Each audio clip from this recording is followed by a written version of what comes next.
Hey everybody, welcome to episode 125 of Bucs UK TV. The regular season is over, but the Bucs season most definitely is not. Now, David, we are delighted to make the playoffs, but let's just talk back through that Carolina game. It probably wasn't one for the ages, was it? It wasn't very exciting, was it? We literally limped into the playoffs.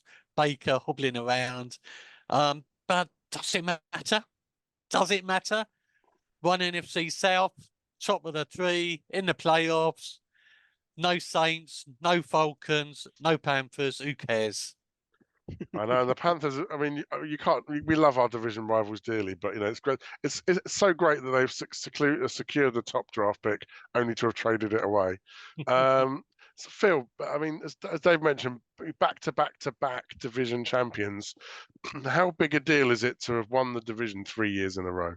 I think this year, particularly, I think this year is a monumental achievement by the Buccaneers. I mean, yeah, let's go back to September. We're all going to head in our hands. We're all going to think we're all going to draft in the top five. We're going to win 5 games. All this dead cap space. Nobody thought we'd win our division and we're going to the playoffs. But yet again, they've proved us wrong again. And to me, Baker's been an absolute revelation. He's been absolutely superb. He's proved all the doubters wrong and everything. He So wasn't yeah, 100%, was he, Baker?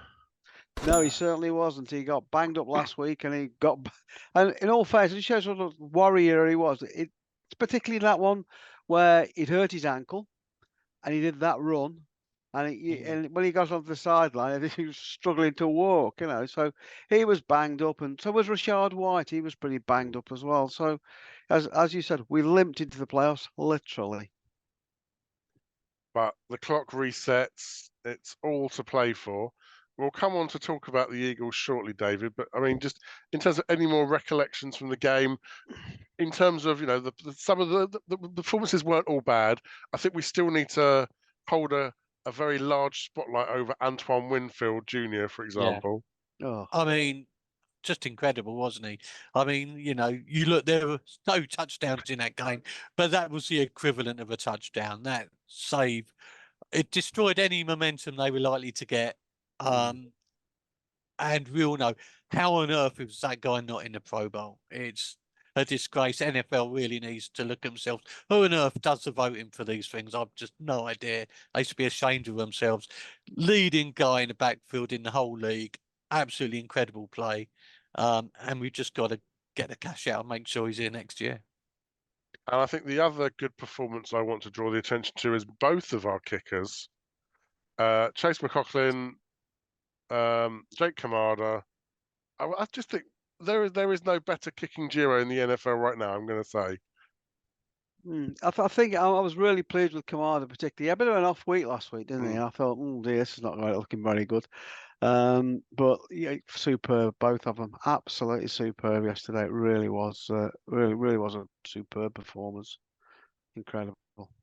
I mean, his first kick was a bit dodgy, as if he sort of carried over from last week, but he hit some bombs, didn't he? He did. Yeah, he had a 74-yarder, which was a beauty.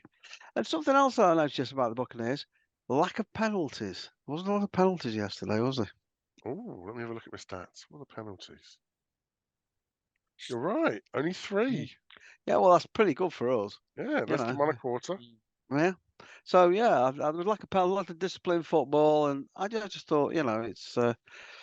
Mind you, I will say Panthers are one of the worst teams I've seen this season, but we got there. We got there. I don't care how. Yeah, you got to go pretty hardcore in the NFL these days to not score a point in a game. Yeah, I'd love to say the Bucs own the Bucs own the shutout, but I think we got a lot of help. Yeah, we did. Well, we still earned it. We, all right. They got Bryce Young. They didn't give him a lot of passing. They determined to just keep running it. And you can only play what's in front of you, can't you? And we did the job. Yeah, it's fantastic. Oh, it's great. So consider us. Go back to say it. Whoever in our prediction competition for whoever's got to the top figure is going to win, because we were all 5, 6, 4s and all this. But no, we've done it. We've done it. So someone else that I'll pick out from this weekend's games, Chase Edmonds.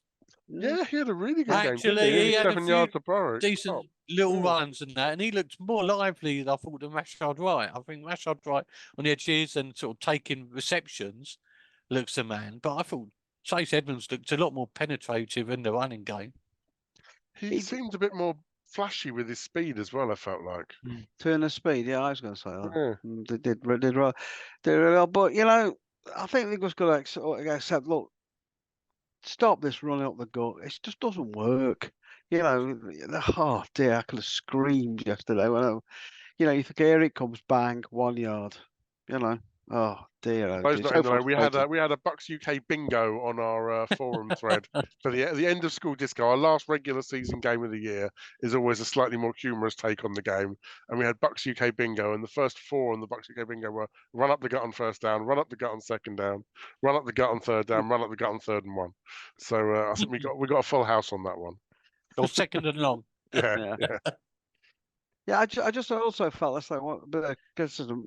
I thought Baker he had no get out yesterday. I thought, you know, there was nobody wide of him to take the ball, you know, his safety. There was nothing there yesterday. I just thought it was a bit strange yesterday. It was all a bit weird, but hey ho, never mind. Yeah, I mean, we We gave say- up more sacks than we probably wanted to, but Yeah. and I don't necessarily blame the line. I just think, you know, when Baker hasn't got that mobility, he's got nowhere to go. It reminded me a little bit of last year with Tom Brady, to be honest, who didn't have that elusiveness, and you know, and the result is more sacks. Yeah. We're saving the playbook for next week. Well, We've been be quite saving it for honest. about 18 weeks now. I'll be quite honest. Of all the teams we were scheduled to play, this is the team I'd pick. There's a lot of infighting in there. You know, Jalen Hurts saying we've got to be accountable, we've got to try harder, and all this.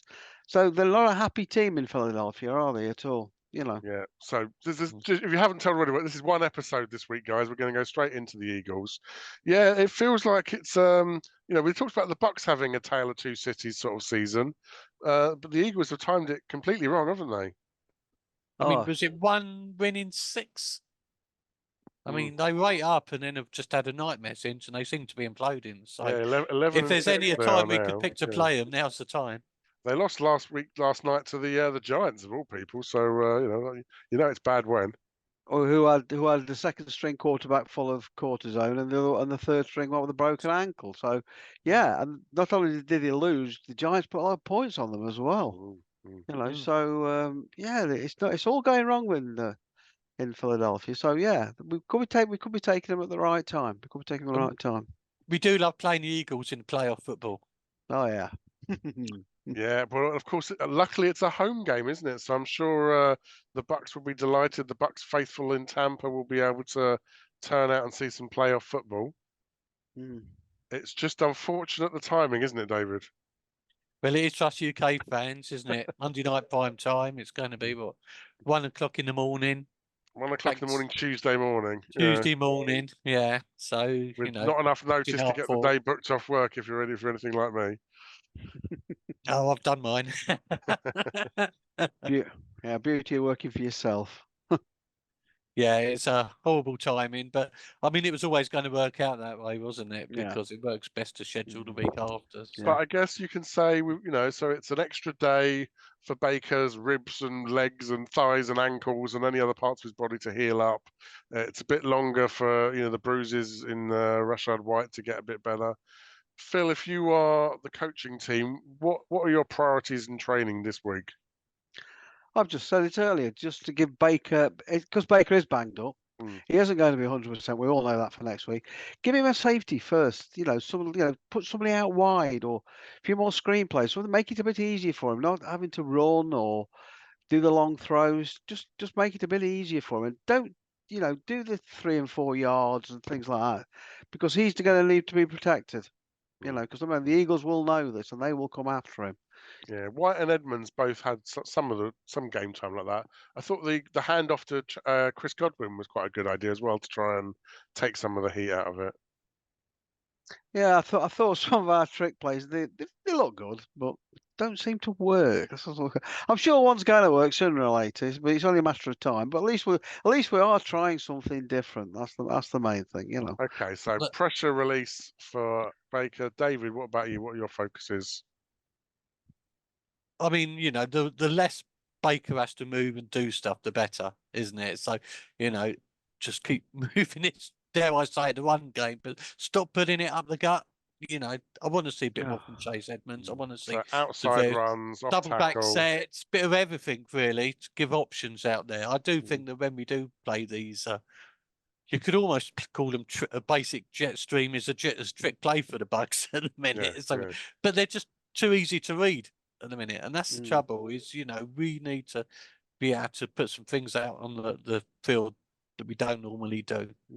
We need to keep them thinking and just keep it tight. We don't need to score a ton of points if the defense can hold them. And they always say, offense is vanity, defense wins championships. So defense just needs to keep balling. Yeah, I agree with you, Phil. What you're saying, Tony. It feels a little bit like maybe I realise this is a bad comparison, but kind of like not 90, like late 80s San Francisco 49ers, a bit of West Coast offense, high percentage, low risk, but not just relying on running up the gut. Yeah, So that's that off true. tackle running, dump off passes. Just give him some options to Mm. protect him. Mm. Because if that defense of Philadelphia, if they get at him, they'll he could. I mean, how he finished last night's game, I just do not know. He was struggling like hell, but why he did it? He's a warrior, that guy. Man, he's a warrior. Absolutely. I'd be quite honest. Anybody who thinks that, get Trask in and all this, and he's not the guy, they've got that. We don't want to draft anybody. Stick with Baker. We'll be fine. You just give him some bit more protection. If they had confidence in Trask, he would have played some downs last night. Yeah, he would. But you think towards the end, maybe. Yeah. Yeah. Especially when we saw Jameis Winston get some game time. He's a naughty boy, isn't he? Yeah. He's not done himself any favours, Victory formation into the end zone. That's not going to win you any friends. No, going against their maybe coach, they're all just trying to, putting it on it was a team decision. Right. Yeah. I feel like they're all trying to get into the locker room as quickly as possible to watch Bill Belichick's last press conference. He kept us all waiting. Cool. Okay, so we've thought about what we're going to focus on in terms of priorities for who we need to deal with for the Eagles. I mean, we all know about Jalen Hurts. Phil, Brown's injured, isn't he? So. Yeah, so I mean, you're quite a sort of a big Hurts fan, I know generally. Yeah. But he's not been the same of late, has he? No, he hasn't. He's a bit banged up as Jalen Hurts. He's and he hasn't been as mobile as he normally is. So that just gets, but they're still a very, very dangerous team. Running with the Swift and Brown and and Devon Smith, the wide receiver, who I think's one of the best receivers I ever saw come out of college. Devonta Smith is, I agree, he's one of the best ones. Yeah, okay, was from Alabama, a bit biased and all that, but he is one of the best receivers I ever saw come out of Alabama. Absolutely brilliant. David, you said Brown is out then. Well, he's looking like it in a minute. He did his knee, didn't he? So that's not looking great for him. But it's interesting how much Jets hurt him in the air. I mean, over 300 passing yards. Yeah. So, whether actually, if we've got a Baker in there, stretch the field, his passing was off yesterday. He was definitely struggling with the shoulder and the ribs. That deep ball to Mikey. Yeah. He needs to get that mobility back to be able to make those threats, doesn't he? Because I think if you can bust him in the secondary. You see, I'd like to see Chris Godwin being his dump off guy because, yet again, I think from memory, he didn't throw to Chris Godwin until about bit in the first half, hardly anything. Then Chris Godwin suddenly appears in the third quarter, and everything's good. So those half-time adjustments were always after. Yeah. It felt like they were trying to get Godwin close to his 1,000 yards at times. I guess I don't know. Yeah. We've got two of the best receiving core in the league. And I've got to say a word here for Tompkins as well. The boy, I like this guy. I think he's going to be okay. He's really, he's safe hands. It's just like when he catches their punts, so you think, oh, he's got this, not a problem. The one receiver I was a bit disappointed with was Trey Palmer. If he could hold the ball, It feels Nice. like that guy in Necessary Roughness, where you just need to wedge it into the face cage as hard as you possibly can, Yeah, and then he hasn't got to worry about catching it. yeah. And more doesn't let us down. So yeah, I'm quite Yeah. sort of keen on it. And Kate Otten, he's always Yeah, he had a good game as well. yeah, had a good Shades game. of Cam Brate there, it felt like, for a while. Yeah. Mhm. But no, I'm quite euphoric about the Buccaneers season. I really am. I think we've done superbly well. So what we're saying, just to play this back, what I'm hearing is the Eagles' offense isn't as prolific as it might well be, and the Bucs' offense might have a chance of moving it against the Eagles. We're in danger of being optimistic here, people. Yep. Well, I think Well, we could well do being it. ranked 30th in the league pre-season, and we've made the playoffs, why not? I mean, it's no hitter, really, isn't it? We've got Yeah, nothing to lose. No one expected us to be close to this. So just enjoy the good times. It is what it is. So. Yeah. I mean, all those people that all these experts who said we're only going to win 2 games, top 3 draft pick for sure. Yep. Where are you now? Yeah, they should have been watching our Where are you podcast. now? Yeah, yeah. Come on. If you want to be optimistic, what is this podcast? We're nothing but optimistic. Yeah. So I think we're anything now is a result, isn't it? We want to keep winning, but whatever happens, the season's been a victorious season. Yeah. Oh yeah, Yeah. definitely. I shall have a doubt. And Yeah. what it feels like actually, with having discovered Baker, having got Edmonds and Tompkins, McCoffin, it feels like we could actually have a new sort of shell to build around as well. Yeah, the core's there, isn't it? You got the core there. Yeah. Just got to keep Levante David going for as long as we possibly can, because he is the heart and soul of that defense. Heart I mean, and you soul. look at the quality of the draft. Yaya Jarby, Cansey, Mouch has come in and done it. We have made massive strides this year. Oh yeah. And when you look at how other teams around us are just falling to pieces, it's still so positive. Yeah. Yeah. No, it's just fantastic. So much. How many millions in wasted cap space? 80 odd million, something crazy like that. Well, I mean, we we're paying shouldn't back be for a anywhere Super close to Bowl. this position. Yeah. So it is really quite impressive. So I guess then the final thing is for us to think about our score predictions. It'd be a pretty brave Bucs UK fan to predict a loss this week. We're riding high. We don't do losses in this We club. don't do losses. No, don't do losses. But David, how do you think it's going to come down on Tuesday morning? 17-14 to the Bucs. So a close one, but some points on both sides. I like that, Phil. Yeah, I think to the Bucs 2017, very close game. Very close game. Oh, I'm going to say 21-20. Oh, So I think it's 3-3 kind of thing. But maybe a missed kick or 2 field goals instead of a touchdown. But I think Bucs can do this. I think we need we might play this game 10 times and only win it 4 of them. But I think we win with a good shot. The odds are good. the momentum's with us. Yeah. If we can just recover a little bit injury-wise, we've definitely got the best team to play against out of everyone left in the playoffs. And we don't want to be in Philadelphia, so that's fine. And I'm a great believer in momentum for this time of the season. The Bucs have got momentum. The Eagles definitely have not got momentum, and that's a big thing, I think, this time of year. So that's really positive. So you're guaranteed to hear from us next week in some shape or form. Our podcast schedule will be completely out the window thanks to the game being on Tuesday morning. But at some point we will appear back in your inbox on your podcast feeds or on YouTube. Let us know in the comments what you think your prediction could be. But before we go, Phil and David, we kind of got a little bit of announcement about the club, haven't we? So many people may or may not know that we are, of course, the longest running UK NFL fan club. However, who's going to say, Phil? Go on, Phil, El Presidente. Right. Well, I was just thinking, in 1976, the Bucs were actually formed, and 8 years later, along came us. So, formed by 6 people in 1984,